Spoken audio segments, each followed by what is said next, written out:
Abdullah was not reacting towards the sounds. किसी भी आवाज़ से उठ नहीं रहा था, किसी भी शोर से नहीं उठ रहा था। वो रात सारी ये चीज़ें बचाई, अब्दुल्ला को उठाने की बहुत कोशिश की कि अब्दुल्ला किसी भी आवाज़ से उठ जाए, लेकिन अब्दुल्ला किसी भी आवाज़ से ना उठा। वो रात वो मिजरेबल ना, मतलब मुझे समझ नहीं आ रही थी कि ये हो क्या रहा है। ऑडियोलॉजिस्ट पे जब मैं गई तो उन्होंने कहा इसका एक टेस्ट होगा। जब वो टेस्ट करवाया और उसने बताया कि लॉस तो बहुत ज्यादा है, लाइक इतना ज्यादा लॉस है कि शायद जहाज की आवाज़ भी शायद ही सुन ले।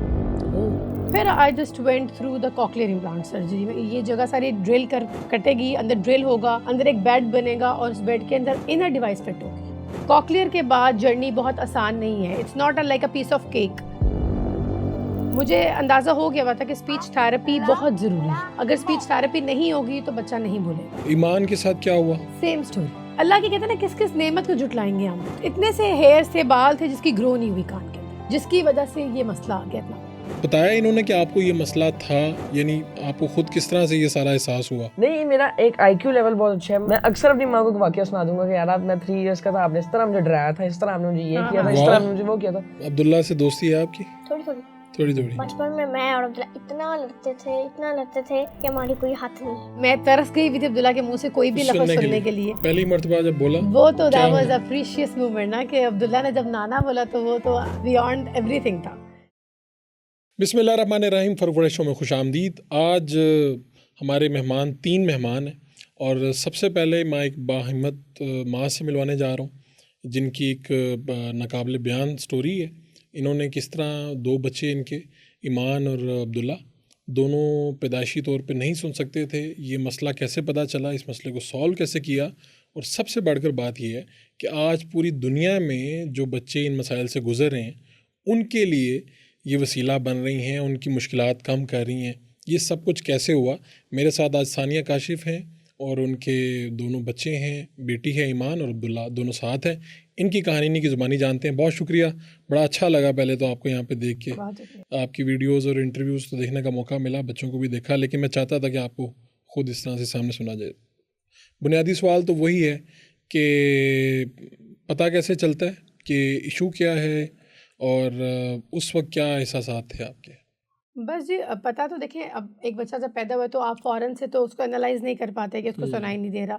इसको भी एनालाइज़ करने में 2 से 3 माह लग जाते हैं। जब बच्चा इस फेज़ में आ जाता है कि उसका आपके साथ आई कॉन्टैक्ट होने शुरू हो जाए, या वो किसी बात पे हंसने लग जाए, या किसी साउंड पे रिएक्ट करे। तो अब्दुल्ला का यही था कि Abdullah was not reacting towards the sounds की तरफ रिएक्ट नहीं कर रहा था, या किसी भी आवाज़ से उठ नहीं रहा था, किसी भी शोर से नहीं उठ रहा था।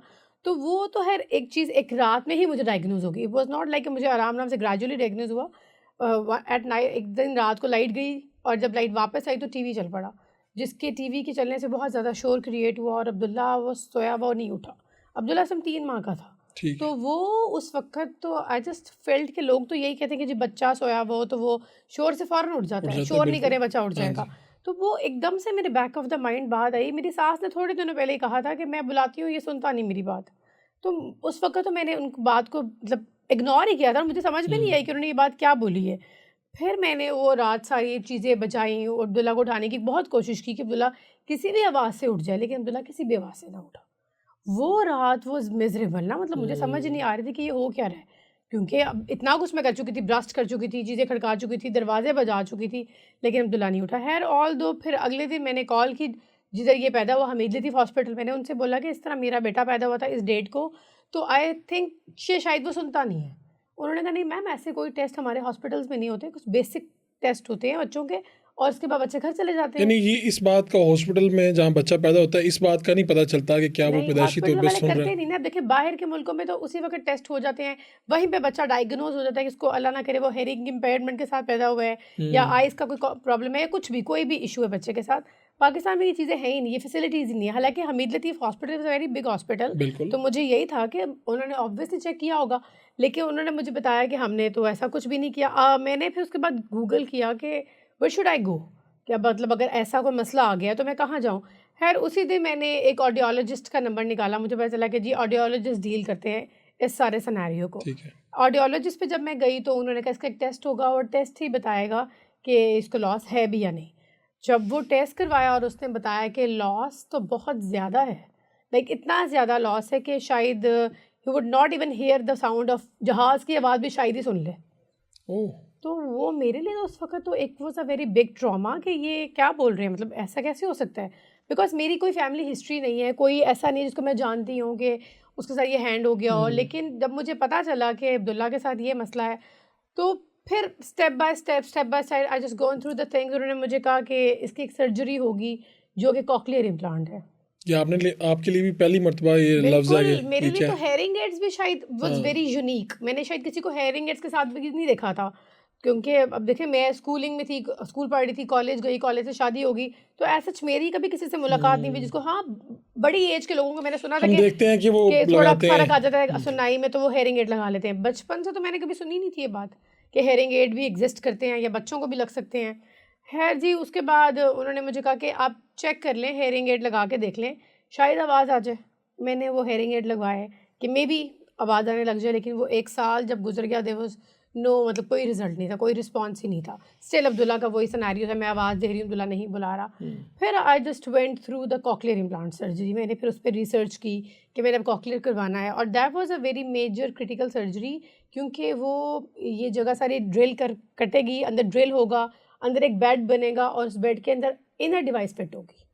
अच्छा, इनर अब डिवाइस, इस एक वक्त तो ये 2 हमें जो डिवाइसेज़ नज़र हैं, आ हाँ, रही है एक तो बाहर। आउटर डिवाइस है ना, और एक इनर डिवाइस है, और वो इनर डिवाइस के साथ आउटर डिवाइस कनेक्ट होगी थ्रू द मैग्नेट। वो एक मैग्नेट है इनकी डिवाइस के साथ ही। वो मैग्नेट जब अंदर से मैग्नेट अटैच करते हैं, तो वो फिर इलेक्ट्रोड्स मैसेज पहुंचाते हैं ब्रेन को कि now it's something coming out. क्योंकि देखिए हमारा तो एक कॉमन सिनेरियो कि हम सुनते हैं और डायरेक्ट हमारे ब्रेन को आवाज़ आती है और हम रिस्पॉन्ड करते हैं, हम बात करते हैं। खैर ये थोड़ा सा सिनेरियो डिफरेंट था, और इसके लिए भी बहुत सी चीज़ें रिक्वायर्ड थी। MRI रिक्वायर्ड था, CT स्कैन रिक्वायर्ड था, कि उसके बाद ही पता चला था कि ये eligible for the cochlear implant भी हैं या नहीं, ठीक है। क्योंकि इनके कान में उतनी भी चीज़ें बनी हैं। क्योंकि it's not like it's a very, अल्लाह की कहते हैं ना, किस किस नेमत को जुटलाएंगे हम। एक इतने से हेयर्स थे, बाल थे जिसकी ग्रो नहीं हुई कान के अंदर, जिसकी वजह से ये मसला आ गया इतना बड़ा। मैं वही कहती हूँ, इंसान इतना ना ये शुक्र है, कि शायद इंसान को सारी ज़िंदगी पता भी ना चले। पता भी ना चले, बिल्कुल। और ये हम कहते हैं कि हम अपने अज़ाओं का ही शुक्र अदा करते रहे ना सारा दिन, तो शायद वो भी कम है। और हम डेली अल्लाह से शिकायत करें, ये नहीं है, वो नहीं है, ये, हमें तो अल्लाह का लाखों शुक्र अदा करना चाहिए कि जो उसने हमें अज़ा दे दिए हैं वो ही करोड़ों से भी ऊपर की है। तो ये जब आपने सारा सर्च किया, ये सर्जरी मैंने करवानी है बच्चे की, उस वक्त क्या फिर लोगों ने रोका उस भी कि यार वक्त बच्चा छोटा है, बिल्कुल आप ये सर्जरी बिल्कुल करवा रहे हैं, बिल्कुल पता नहीं ये होगी सही नहीं, क्योंकि हमें तो पता नहीं होता ये। बिल्कुल बिल्कुल ऐसे ही था। लोगों ने भी रोका और मैं खुद भी डरती थी, क्योंकि मेरा Abdullah was my first child, और डर लगता था कि अल्लाह ना करे कि it's a major surgery, brain include है, खुदा ना खास्ता कुछ हो ही ना जाए। और लोग भी मुझे कहते थे कि मत करवाएं, ऐसा कुछ नहीं होता, मतलब हमने नहीं कभी सुना कि जो मतलब डेफ हो वो कभी सुनने लग जाए या बोलने लग जाए। तो बस मुझे एक बात थी कि आई डोंट वांट टू से काश इन माय लाइफ, कि अगर एक चीज़ एग्जिस्ट कर रही है तो मैं वो क्यों ना करवाऊँ अपने बेटे का। कल को मैं सारी ज़िंदगी में जब सोचती थी कि अब्दुल्ला की पूरी लाइफ है, अब्दुल्ला कैसे गुजारेगा, मतलब 10 मिनट के लिए कान बंद कर रहे हैं आप अपने, और आप सोचे ज़िंदगी गुजरती है, नहीं गुजरती। नहीं। आपने स्कूल जाना है, कॉलेज जाना है, पढ़ना है, और आपके कान बंद हैं तो इसका मतलब है आपकी जुबान भी नहीं काम कर बिल्कुल रही, आप क्योंकि आप सुनेंगे सुनेंगे तो फिर आप बोलेंगे। बिल्कुल। तो ये दोनों चीज़ें जब मैं रोज़ाना सोचती थी, तो इट किल्स मी कि मेरा बच्चा सुन नहीं रहा, और वो सुन नहीं रहा तो वो बोलेगा नहीं तो स्कूल कैसे जाएगा, स्कूल नहीं जाएगा, लोगों से कम्युनिकेट कैसे करेगा। और ये हर चीज़ डेली मुझे बॉदर करती थी कि नहीं, इस तरह नहीं हो सकता। बस फिर वो कॉक्लियर का डिसीजन लेते लेते अब्दुल्ला की एज काफ़ी ज़्यादा होगी, 2.5 होगी, डायग्नोज तो 3 मंथ्स में हो गया। लेकिन आपको टाइम लगा, आप बिल्कुल, देख रहे क्योंकि थे। पाकिस्तान में कोई एज सच रिजल्ट ही नहीं था कि मैं किसी बच्चे को देख लेती किसी का कॉक्लियर हुआ होता और मैं कहती कि हाँ जी it is a successful surgery. फिर अल्हम्दुलिल्लाह मुझे बाहर से अवेयरनेस हुई, अमेरिका से। मेरे अब्बू के एक दोस्त हैं, उनके बेटे का कॉक्लियर हुआ था अमेरिका में। ओके, तो वहाँ से देख के आपको थोड़ा हाँ, हौसला फिर हुआ कि उनको देख के ये हुआ कि he is living a very nice life. लेकिन ये था कि उनकी स्पीच अभी इतनी क्लियर नहीं थी, स्पीच में थोड़े से थे डिसऑर्डर, क्योंकि उसकी भी सर्जरी ज़रा बड़ी एज में हुई। तो इट्स लाइक दैट कि जितनी सर्जरी छोटी एज में हो जाएगी ना, उतनी ही बेनिफिशियल है। ज़बरदस्त। डॉक्टर्स कहते हैं कि 5 ईयर से जितनी जल्दी आप सर्जरी करवा लेंगे ना, उतना ही बेनिफिट है। तो आपने फिर आखिरकार करवा ली? आखिरकार फिर मैंने कहा नहीं, अब करवानी ही है इंशाल्लाह तो ताला। पाकिस्तान से ही करवाया? जी जी, डॉक्टर नदीम मुख्तार हैं, ये बैठते हैं हिजाज हॉस्पिटल के सामने, इनका क्लिनिक है। लेकिन जो सर्जन है वो यूके से आते हैं। अच्छा। उनको यूके से बुलवाया, ओह, क्योंकि वो यहाँ पे कोई सर्जन भी तब ऐसा नहीं था, और सर्जरी थी ही नहीं यहाँ अब पे। है, अब है यहाँ अभी पे। भी सर्जन बाहर से ही आते हैं, बाहर से आते हैं, जी, सर्जरी करते हैं, अभी चले भी। जाते हाँ, हैं। वो ये कि बच्चे जो भी स्केजुलाइज होते हैं तो वो सर्जन को बाहर से बुलाया जाता है, और वो आते हैं, डॉक्टर इकबाल खान, और वो ही सर्जरी करते हैं। जब आपने ये करवाया प्रोसीजर करवाया, कितनी देर बाद फिर क्या होता है इसका एग्जैक्टली तब क्या हुआ? बिल्कुल, अब जब ये प्रोसीजर हो गया, सर्जरी हो गई, उसके पहले तो उन्होंने सारा बैंडेड कर दिया क्योंकि वो क्रिटिकल सर्जरी। तो उसके बाद 1 महीने के बाद जब इसके वो स्टिचेस हील हुए तो फिर आउटर डिवाइस लगी। ठीक है। आउटर डिवाइस जब लगती है तो आपको आवाज़ आनी शुरू हो जाती है। But I just want to clear the things right over here कि आउटर डिवाइस लगने का मतलब ये नहीं है कि जैसे आप और मैं सुन रहे हैं, बिल्कुल हरगिज़ ये नहीं है कि मेरे अब डिवाइस लग गया, बच्चा सुनने लग जाएगा, बोलने लग जाएगा, ऐसा बिल्कुल नहीं है। उसके बाद जो एक है, जो सबसे ज़रूरी चीज़ है, दैट इज़ स्पीच थेरेपी। वो बहुत ज़रूरी है। अगर स्पीच थेरेपी बच्चे की नहीं करवाई जाएगी तो बच्चा नहीं बोलेगा, मुश्किल में उसी तरह ही रहेगा। बिल्कुल नहीं बोल आपने सकता सारा वो। करवा लिया, सर्जरी करवा ली, लेकिन बिल्कुल। स्पीच थेरेपी पे काम नहीं किया। हाँ जी, तो फिर बच्चे को कोई फ़ायदा नहीं उस कॉकलियर का भी। मतलब फिर इट्स लाइक अ डिवाइस लगी हुई है, आवाज़ जा रही है लेकिन एक शोर की तरह जा रही है। वो आवाज़ों में तब्दीली नहीं हुई, लैंग्वेज में तब्दीली नहीं हुई, स्पीच तो आई नहीं। आप यानी अब्दुल्ला फिर कब बोलना शुरू हो गया यानी इस प्रोसेस? अब्दुल्ला माशाल्लाह 3 मंथ्स का था कि अब्दुल्ला ने पहला वर्ड बोला, दैट वाज नाना। और फिर नाना के बाद रैपिडली मामा, बाबा। पहली मर्तबा जब बोला वो तो क्या दैट वाज हुआ? अ प्रीशियस मोमेंट ना कि अब्दुल्ला ने जब नाना बोला तो वो तो बियॉन्ड एवरीथिंग था। क्योंकि अब मैं तरस गई भी थी अब्दुल्ला के मुंह से कोई भी लफ्ज़ सुनने के सुनने लिए। के लिए। और यही मुझे था कि बोलेगा या नहीं बोलेगा और कब बोलेगा। और ये कॉकलियर के बाद भी पता नहीं बोलेगा कि नहीं बोलेगा, क्योंकि देखिए रिजल्ट्स कोई नहीं थे मेरे सामने। मैंने किसी बच्चे को बोलते हुए सुना ही नहीं था और ना ही कोई कॉकलियर वाला बच्चा देखा था। तो ये एक वो सर्जरी थी जो शायद किसी को पता ही नहीं थी पाकिस्तान में। अच्छा, अब ये तो अब्दुल्ला का हो गया, अब्दुल्ला ने बोला, आपकी सक्सेस स्टोरी रही, बिल्कुल, और ये तो अल्लाह का बड़ा शुक्र हो गया। अल्हम्दुलिल्लाह। ये ईमान के साथ क्या हुआ? Same story. अब डॉक्टर्स ने एक बात बोली भी थी और मैं खुद भी जानती हूँ। अब वही जिस बच्चे की मैं बात करी जो यूएस में था, जी। They are also 2 siblings. वो भी 2 बहन भाई हैं, एक बहन है और एक भाई है। और मतलब बेटी माशाल्लाह उनकी नॉर्मल है, शी इज़ अ फोटोग्राफर इन पाकिस्तान, अच्छा। तो वेरी फेमस फोटोग्राफर। तो वो माशाल्लाह बिल्कुल ठीक है। अब बेटे को उनको इस तरह हेयरिंग इम्पेयरमेंट थी, तो मुझे इस चीज़ का बहुत ज़्यादा था कि इंशाल्लाह अब अगर ईमान पैदा होने जा रही है तो ये वाला लॉस नहीं आएगा, बिकॉज जेंडर चेंज हो रही है। क्योंकि डॉक्टर्स का यही कहना था कि अगर जेंडर चेंज हो जाए तो ये इशू नहीं आता। ठीक है। तो मुझे अल्लाह में से यही था कि अल्लाह पाक बेटी हो जाए, नॉर्मल हो जाए, तंदुरुस्त हो। लेकिन जब ईमान पैदा हुई तो that was a very challenging situation, क्योंकि ऑब्वियसली एक डर था मेरे अंदर जो निकल तो नहीं सकता था ना, कि मैं पहले ही एक हेयरिंग इम्पेयर्ड बच्चा फेस कर रही थी। और उसके बाद जब ईमान पैदा हुई, राइट अवे दूसरे तीसरे दिन हॉस्पिटल से जब मैं डिस्चार्ज होकर घर गई, मैं घर नहीं गई, मैं ऑडियोलॉजिस्ट के पास गई। मैंने उनसे कहा इसका टेस्ट करें। उन्होंने मुझे कहा she is very small for the test. मैंने कहा नहीं आप करें, पता तो चल ही जाएगा अगर ऐसा कोई सिनेरियो है। उन्होंने मुझे कहा हाँ जी, इसको तो सेम वही मसला है। फिर उनको मैंने बोला कि इसका इम्प्लांट कर दें। उन्होंने कहा जी इम्प्लांट तो भी नहीं हो सकता, कम से कम 1 साल बच्ची की अभी इधर चीज़ें ग्रो कर रही हैं, बाय द टाइम हर चीज़ कान के अंदर वाली चीज़ें बढ़नी है, तो 1 साल तक सर्जरी नहीं हो सकती। फिर मैंने उनको बोला कि इंशाल्लाह हम ईमान की सर्जरी करेंगे ईमान की बर्थडे वाले दिन। 15 नवंबर को ईमान पैदा हुई और ईमान की सर्जरी हमने 15 नवंबर को की हॉस्पिटल में। तो ठीक है। मैंने उनको कहा कि आप डॉक्टर साहब को कॉल कर लीजिएगा कि ईमान की सर्जरी ड्यू है ऑन 15। तो डॉक्टर वाज लाइक कि ये क्या ही बोल रही हैं, मतलब ऑब्वियसली छोटी सी थी ईमान, अभी 2-3 दिन के बच्चे के बारे में आप कैसे। क्योंकि मुझे ये था कि मैं अब्दुल्ला के रिजल्ट्स देख चुकी भी थी। तो आपको ये था कि अब मैंने ये करवा लेना है, बर वक्त करवाना है ये बिल्कुल काम? बिल्कुल, क्योंकि अब्दुल्ला देखिए पहले ही लेट हो गया था, 2.5 ईयर्स का हो गया था, तो जिसकी वजह से अब्दुल्ला की स्कूलिंग लेट स्टार्ट हुई। अब्दुल्ला की मुझे एज का भी मसला आया। आपको पता है पाकिस्तान में बहुत ज़्यादा मसला है कि 3.5 साल का बच्चा स्कूल में लेंगे, वो बड़ा बच्चा हो जाएगा तो लेंगे नहीं है। बहुत से स्कूलों के ये मसले हैं। तो फिर मुझे ईमान की दफ़ा यही था कि ये अपनी एज के साथ ही नॉर्मल स्कूल में जाए और जिस तरह बाकी बच्चे हैं जो इसका एज फैक्टर है वैसे ही बाकी बच्चों के साथ ये स्कूल में पढ़े। तो इसलिए ईमान की सर्जरी मैंने 1 ईयर में कराई और वही 1.25 साल की ईमान बोल पड़ी। नॉर्मल बच्चा भी हमारा 1.25 साल का ही बोलता है, तो 1.25 साल में ईमान ने बोलना शुरू कर दिया, मतलब वर्ड्स आने शुरू हो गए। अच्छा, ये तो आपकी एक स्टोरी है प्रॉपर, और कामयाबी की स्टोरी है। इसे देख के पता नहीं कितने लोग, ख़ानदान जो है वो अपनी डायरेक्शन ठीक कर लेंगे। लेकिन ये बताइए कि ये सर्जरी जो है ये 1 साल से नीचे, इससे कम उम्र को नहीं होती? 1 ईयर से कम में नहीं हो सकती और ज़्यादा 5 से ईयर से ज़्यादा? अबव नहीं हो सकती। अच्छा। अब अगर देखें, अब इस वक्त क्योंकि मैं बहुत से लोग मुझे जान गए हैं और बहुत से लोग मुझे अप्रोच करें हैं। अभी रिसेंटली मुझे पता चला कि एक 17 ईयर्स ओल्ड गर्ल, जी। 17 साल की बच्ची जिसने अभी मैट्रिक के एग्ज़ाम्स दिए हैं और उसको अचानक से प्रोफाउंड हेयरिंग लॉस हो गया। उसने कोई ऐसी एंटीबायोटिक्स खाई जिसकी वजह से उसको प्रोफाउंड हेयरिंग लॉस हो गया। और इस वक्त अब ये है कि डॉक्टर्स उसको कह रहे हैं कि हम पूरे लॉस का वेट करेंगे, जब तक पूरा लॉस नहीं हो जाएगा तब तक कॉकलियर भी नहीं होगा। तो वो बच्ची अब डेली बेसिस पे मुझे कांटेक्ट कर रही थी कि व्हाट शुड आई डू। मतलब मैं खुद भी परेशान हूँ उस बच्ची के लिए कि देखें उन पेरेंट पे तो क़यामत टूट रही है ना इस वक्त। लेकिन इस एज में वो कोकलर के लिए जा सकती है? हाँ जी, क्योंकि वो माशाल्लाह से नॉर्मल सुन रही थी, बोल रही है, ठीक है। एजुकेटेड है। ये आप 5 साल तक की उम्र उसके लिए रिक्वायर्ड है जो बाय बाय बर्थ। बर्थ है, जिसके लिए अल्लाह ना करे कोई एक्सीडेंशनल इशू हो गया है या बाय द टाइम लॉस होने शुरू हो गया है तो कॉकलियर हो सकता है। कॉकलियर भी किसी भी एज में हो सकता है अगर आप पहले बोलते थे और पहले सुनते थे, तो ठीक है।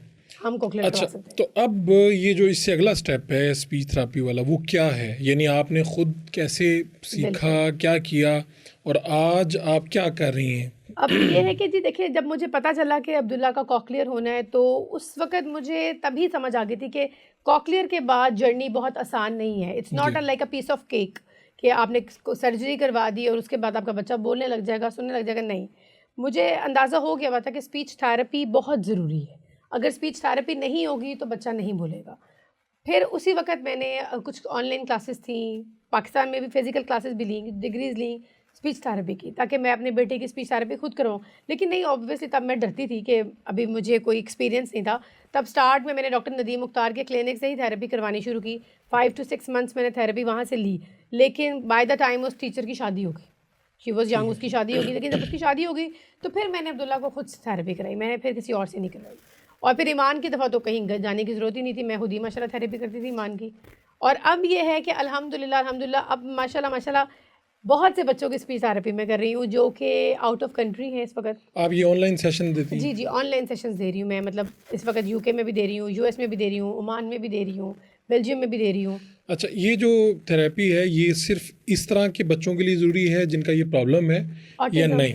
ऑटिज़म के बच्चों के लिए, ठीक है। ADHD के बच्चों के लिए, एक हमारे नॉर्मल बच्चे जिनकी स्पीच डिले हो जाती है। हाँ। देखिए हमारे अब ऐसे नॉर्मल बच्चे या भी वो हैं, दुरुस्त बात नहीं कर पाते, बिल्कुल, जो या तोतला बोल लेते हैं, जी। जिनका तलफ़्फ़ुज़ ठीक नहीं है, और जो कम बोलते हैं, यानी उनके लिए भी। देखा जाता है कि नॉर्मल हालात में बोलते ही नहीं बिल्कुल है। बिल्कुल बिल्कुल।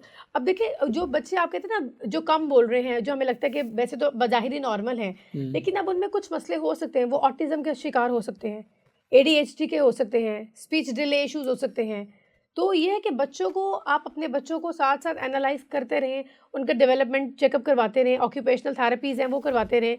अगर आपका लगे कि बच्चा कम बोल रहा है, बाय द टाइम जो इसका एज लेवल है उस लेवल पे नहीं बोल रहा। अब देखें कुछ बच्चे होते हैं जिनमें क की गलती होती है, वो क को त बोल रहे होते हैं, जी। कुछ बच्चे ड को ट बोल रहे और होते ये हैं। अक्सर सारी ये- ज़िंदगी बंदे की जान नहीं छोड़ती ये ये गलती। आर्टिकुलेशन एरर्स हैं, तो ये भी स्पीच थेरेपी से ही दूर होंगे। अच्छा, इस स्पीच थेरेपी को ज़रा मज़ीद एक्सप्लेन करें कि इसमें होता क्या है, करते क्या हैं? ठीक हो गया। अब स्पीच थेरेपी का सिनेरियो ये है कि आपने बच्चे को बेसिकली बोलना सिखाना है, वर्ड्स निकलवाने हैं मुंह से कि आर्टिकुलेशन कैसे होती है। देखें हमारी जो कुछ साउंड है, कुछ बायलेबियल साउंड्स है, जैसे कि म, ब, प, ये तीनों ही एक ही तरह से निकल रही है। जी। देखिए तीनों साउंड्स म, ब और प, ये तीनों का एक ही तरीका है। लेकिन अब इन तीनों को डिफरेंशिएट करने का एक प्रॉपर एक सिनेरियो है कि जब आपने ब बोलना है तो बच्चे को ब ही सुनाई दे और वो ब ही प्रोनाउंस करे। जब म बोलना है तो उसको हम इस तरह बोलते लाइक म, ताकि उसको लगे कि मैंने थोड़ा सा जोर दिया अपने लिप्स के ऊपर, तो फिर म की साउंड प्रोड्यूस हुई है।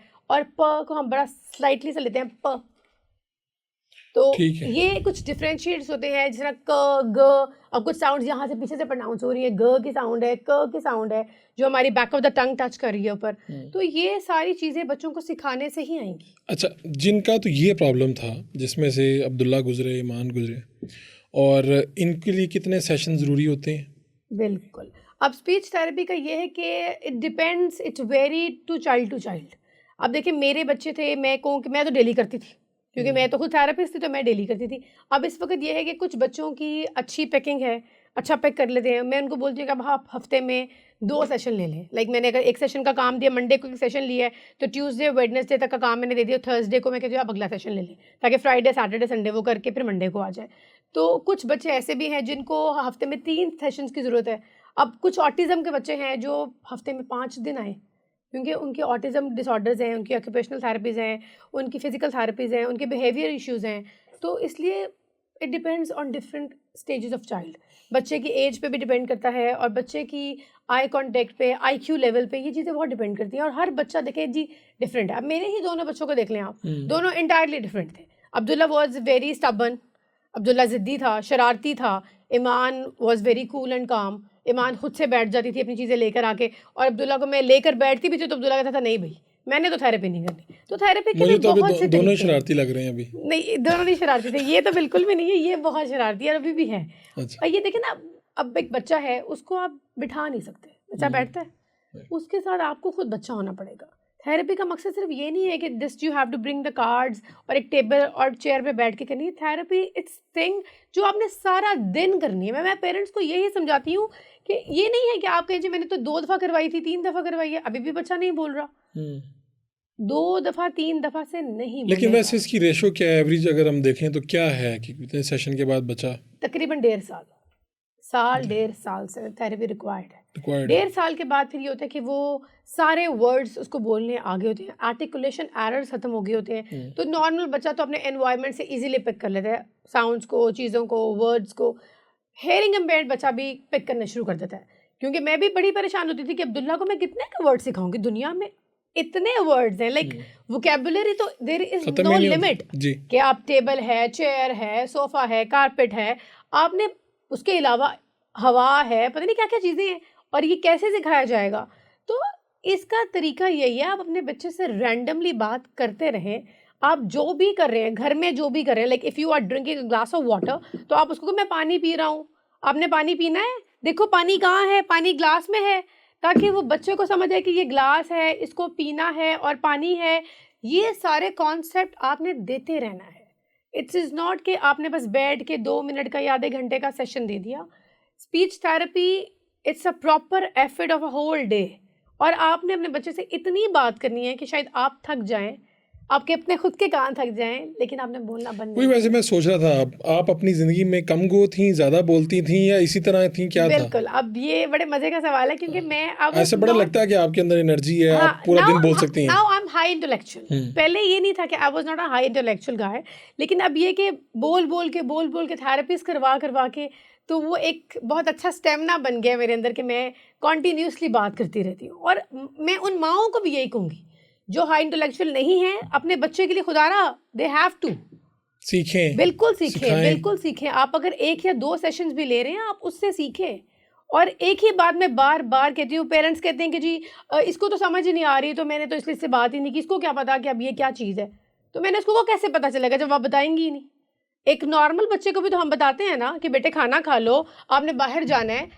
अब पेरेंट्स को ये ही एक चीज़ का है कि नहीं, इसको तो आवाज़ ही नहीं आ रही, इसको तो समझ ही नहीं आ रही, ये तो अभी चीज़ों को जानता ही नहीं है, इसके पास तो वर्ड्स ही नहीं है। वर्ड्स कैसे आएंगे? देखिए, इट्स अ प्रॉपर सिनेरियो कि पहले आपने वर्ड्स बिल्ड करने हैं बच्चे के अंदर, वोकैबुलरी देनी, जिसको बोलते हैं इमिटेट करवाना, चीज़ों की पहचान करवाना। आप पहले इमिटेट करवाएंगे, लैंग्वेज डेवलप होगी, फिर स्पीच आएगी।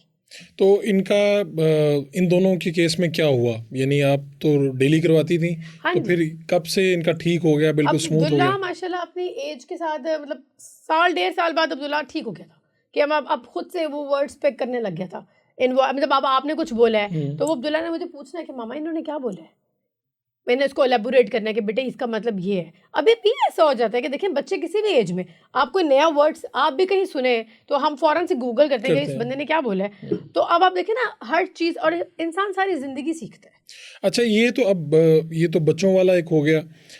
दुराने ये कभी भी समात का मसला हो जाता है किसी कभी भी को, हो तो अब वो क्या उसके लिए क्या क्या प्रोसीजर हैं या आप मशवरा क्या देती हैं? क्योंकि लोग तो अब आपसे फ़ोन करते होंगे कि जी बिल्कुल। फलाने बच्चे को हमारे ये हो गया, हमारी ऐसे ही बहन है उसकी उम्र ये है, उसको ये प्रॉब्लम हो गया। बिल्कुल ऐसे ही है। अब देखें जी, मैं बताती हूँ, अब स्पीच के भी डिसऑर्डर्स का बहुत ज़्यादा है। अब कुछ लोगों को माइल्ड होता है मसला, मीन्स अब मैंने ऐसे बहुत से केसेस देखे हैं, the women who got pregnant और प्रेगनेंसी में उसका लॉस होने शुरू हो गया है। मैंने ऐसे भी सिनेरियोज देखे हैं कि एक बच्ची है, वो प्रेग्नेंट हुई है, उसके पहला बेबी हुआ है तो थोड़ा लॉस हो गया, सेकंड की दफ़ा मॉडरेट हो गया, थर्ड की दफ़ा स्वेयर हो गया, and the time of fourth वो प्रोफाउंड हो गया।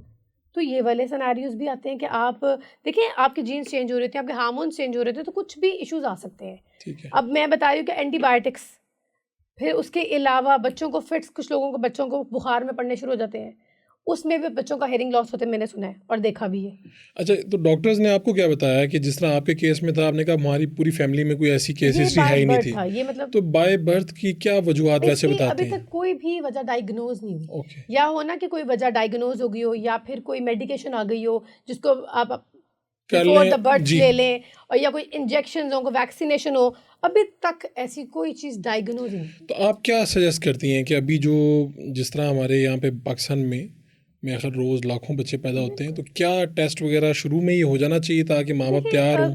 मैं अब पहले तो ऑब्वियसली मैं प्रेफर नहीं करती अब कज़न मैरिजेस को।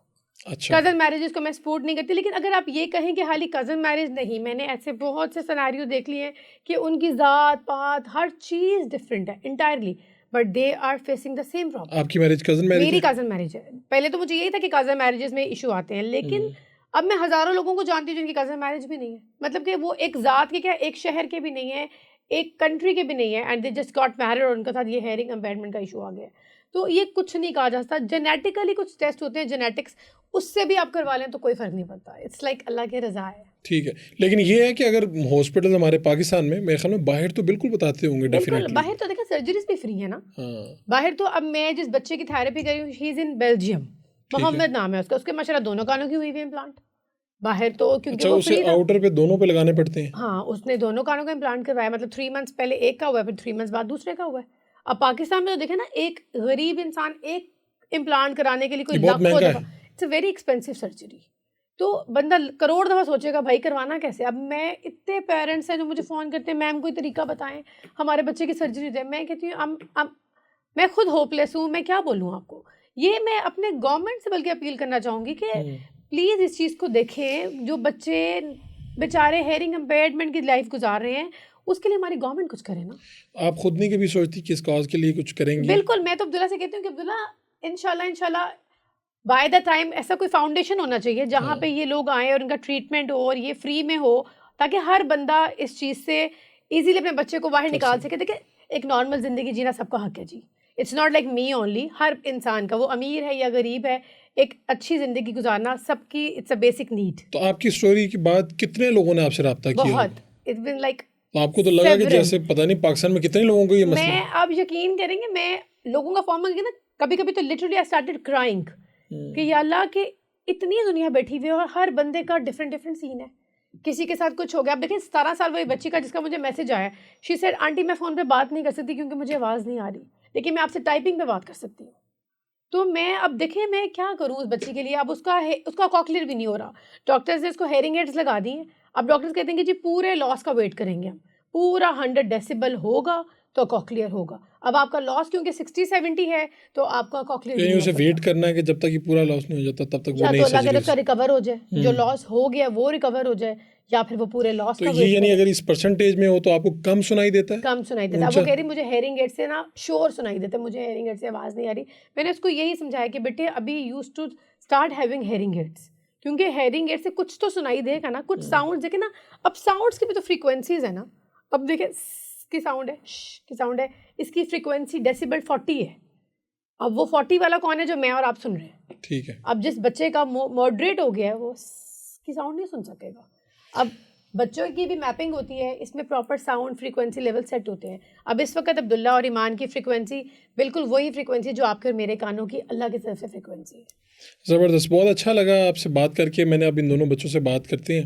कैसे अब्दुल्ला, आप ठीक हैं? मैं बिल्कुल ठीक ठाक, अल्लाह का शुक्र। तो मैं बड़ा यार एक सवाल पूछ रहा हूँ जो लोग आपसे बार बार पूछते होंगे, यार ये क्या लगाया हुआ है आपने?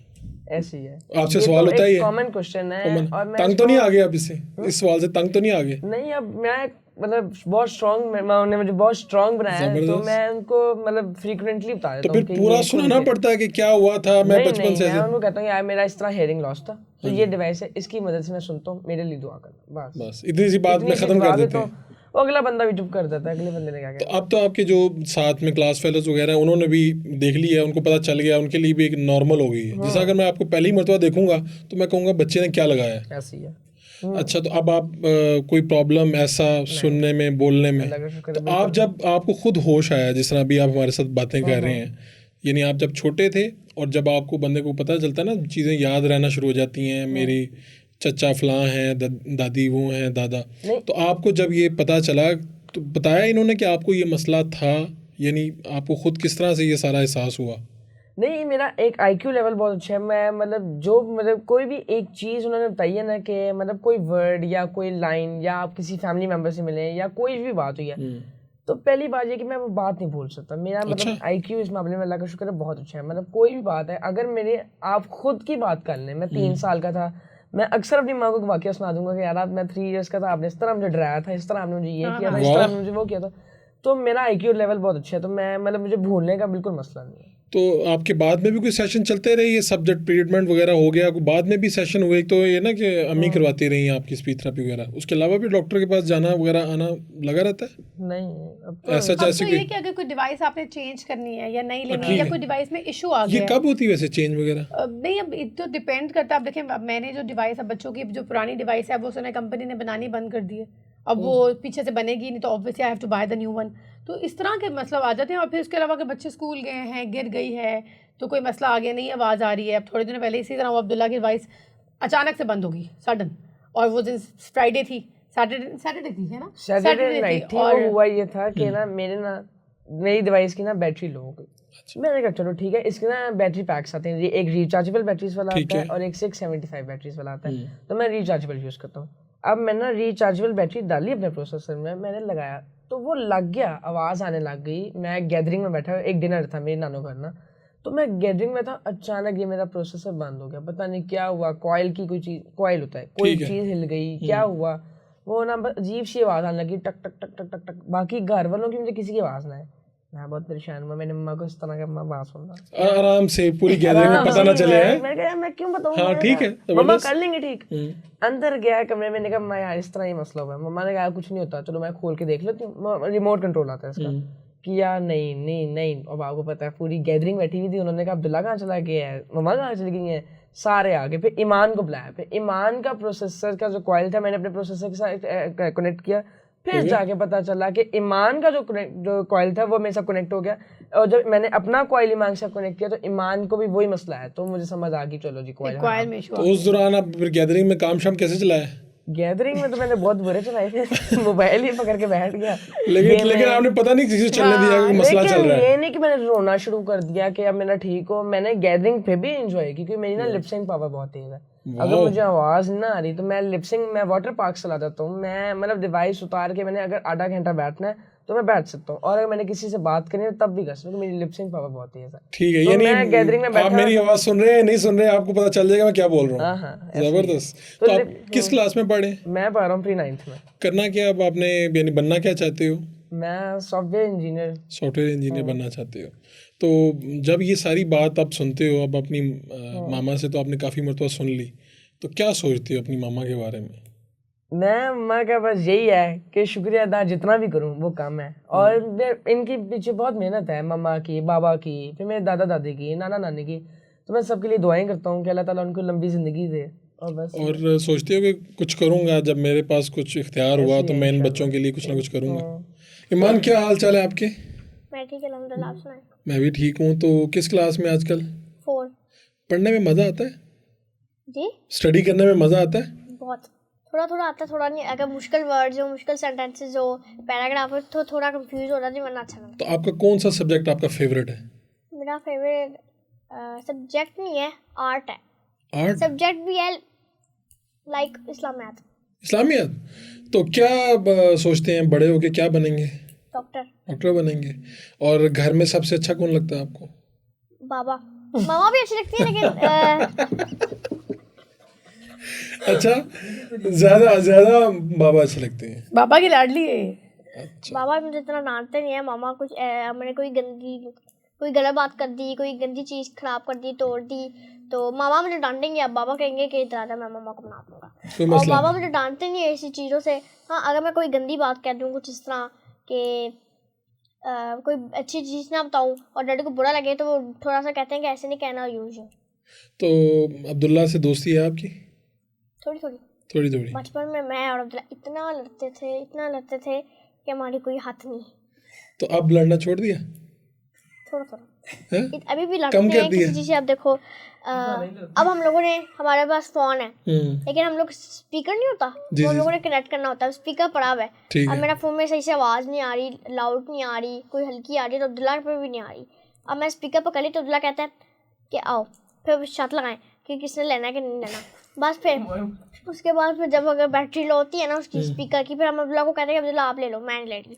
अब वो 5 मिनट्स बाद ये बंद हो जाता है। अगर चार्ज हो फिर थोड़ी लड़ाई होती है कि मैंने लेना है, मैंने लेना है। फिर डैडी गुस्सा करते हैं कि नहीं ये पहले आप लोग वो कर किसके लो। हक में फैसला होता है? आपके हक में? ईमान के आपके हक में? मतलब बहुत लड़ते हैं। मेरा तो सुनते ही नहीं है। चलें, आप दोनों के लिए बहुत सी दुआएं, आप तीनों के लिए, बल्कि आप तो ख़ास तौर पे जो काम कर रही हैं, अल्लाह आपको मौका दे ऐसा कि आपके पास कुछ वसाइल हों कि आप उन बच्चों के लिए, ये बच्चे तो मिसाल बन गए, और इन बच्चों को देख के हौसला भी होगा लोगों को कि यार अगर इनकी ज़िंदगी बदल सकती है तो बदले। और हमारे जो वो आबादी जिनके पास ये वसाइल नहीं है, उनके लिए भी कोई ना कोई सोल्यूशन। यही कोशिश है कि अल्लाह मियाँ कुछ ऐसा सिलसिला बन जाए कि वो भी इजीली करवा सकें, लाइक कोई ऐसा फाउंडेशन बन जाए जहाँ से उनका इम्प्लांट वगैरह। इस वक्त ये कि I am running a YouTube channel as well. मेरे बेटे ने अपना चैनल बनाया जिस पे अब्दुल्ला ऑलमोस्ट हर तरह का स्पीच थेरेपी का सेशन दे रहे हैं जो लोग अफोर्ड नहीं कर सकते। अब्दुल्ला और ईमान के नाम से। अब्दुल्ला और ईमान के नाम से तो अब्दुल्ला उस पे दे रहा है। जी अब्दुल्ला और मैं, हम दोनों स्पीच थेरेपी के सेशंस भी दे रहे हैं और हम बहुत से पेरेंट्स को अवेयर कर रहे हैं डूज एंड डोंट्स कि जो उनसे चीज़ें होनी चाहिए और जो नहीं हो, जो पेरेंट्स को पता ही नहीं है ना, तो हम चाहते हैं कि लोगों को घर बैठे अवेयरनेस हो। जो आपके सेशंस होते हैं वो पेड होते हैं? जो मैं ऑनलाइन ले रही हूँ तो पेड ले रही हूँ, और कुछ सेशंस अनपेड भी हैं फॉर दोज हु जो नहीं अफोर्ड कर सकते। और आप ये कह रहे हैं कि अगर आपके पास पैसे नहीं हैं तो आप हमारे YouTube चैनल पे हमने वीडियोस डाल दी हैं, बिल्कुल वहाँ आप जाएं, अब्दुल्ला ईमान लिखें, बिल्कुल अब्दुल्ला ईमान लिखें, और वहाँ से ये कि अब्दुल्ला की फ्रॉम द स्टार्टिंग जर्नी कि आपने इम्प्लांट को कैसे सॉर्ट आउट करवाना है, टेस्ट कौन कौन से रिक्वायर्ड हैं, क्या क्या चीज़ें रिक्वायर्ड हैं, फिर उसके बाद स्पीच थेरेपी आ जाएगी, स्पीच थेरेपी कैसे करानी है बच्चों की, what is the process and what is the way and what the things, मुश्किलात क्या हैं इसमें। बिल्कुल सारी हर्डल्स वगैरह हर चीज़। तो प्लीज़ मैं यही कहूँगी जो लोग अफोर्ड नहीं कर सकते हैं, जिनको भी नहीं समझ आ रही, वो प्लीज़ चैनल को देखें, सब्सक्राइब करें और सीखें उससे बहुत सी चीज़ें। आप तीनों का बहुत बहुत शुक्रिया, आज आप आए, आपने मेरी शाम जो है वो बड़ी खुशगवार कर दी, और ख़ास तौर पे मुझे ईमान से बात करके बहुत अच्छा लगा, क्योंकि ये जो इसके दिल में है वही सामने है, ये सब कुछ बता देती है। ऐसे। तो अगर मैं 5 मिनट और बात करता इसने बता देना था घर में क्या चल रहा है, आज पका क्या है। तो आप तीनों का बहुत बहुत शुक्रिया। आपको हमारी गुफ्तगू अच्छी लगी, बुरी लगी, और आपके कोई सवाल हैं वो ज़रूर देखिए, इनके चैनल को सब्सक्राइब कीजिए, और जो सानिया काशिफ साहिबा जो काम कर रही हैं वो बड़ा अच्छा है। सबक इससे ये मिलता है कि भाई अगर ज़िंदगी में मुश्किल आ गई है तो सीखें इस मुश्किल से लड़ना कैसे है और अपनी ज़िंदगी कैसे गुजारनी है, और लोगों के लिए भी इस तरह की आप मिसाल बने। अपने मेज़बान फ़ारूक फुडाइज को इजाज़त दीजिए, अल्लाह के बाद।